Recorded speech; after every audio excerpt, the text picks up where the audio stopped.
চলো ফ্রেন্ডস, আজ কথা বলবো নতুন মুভি রামায়ণ টেলার সম্পর্কে। তার আগে যারা চ্যানেল নতুন তারা তাড়াতাড়ি চ্যানেলটিকে সাবস্ক্রাইব করে আমাদের পাশে থাকো। নতুন সিনেমা শুটিং নিয়ে ব্যস্ত সময় পার করছে বলিউড সুপারস্টার রণবীর কাপুর। রামায়ণ শিরোনাম এই সিনেমার পরিচালনা করছেন নিতেশ তিওয়ারি।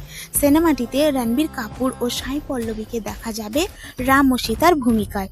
এবার জানা গেল মুক্তির আগে নতুন রেকর্ড করতে যাচ্ছে এই সিনেমাটি।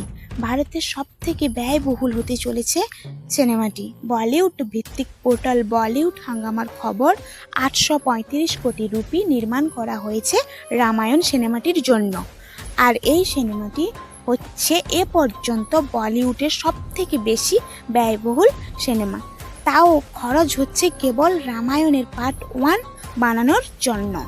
এছাড়া এর আগে রণবীর কাপুর অভিনীত ব্রহ্মাস্ত্র 1 নির্মাণে খরচ হয়েছিল 450 কোটি রুপি। এবার সে সব কিছুকে টপকে হিন্দি ছবির ক্ষেত্রে একটি বেঞ্চমার্ক তৈরি করে 835 কোটি রুপি বানানো হচ্ছে। নিউজটি ভালো লেগে থাকলে চ্যানেলটি সাবস্ক্রাইব করে আমাদের পাশে থাকবে।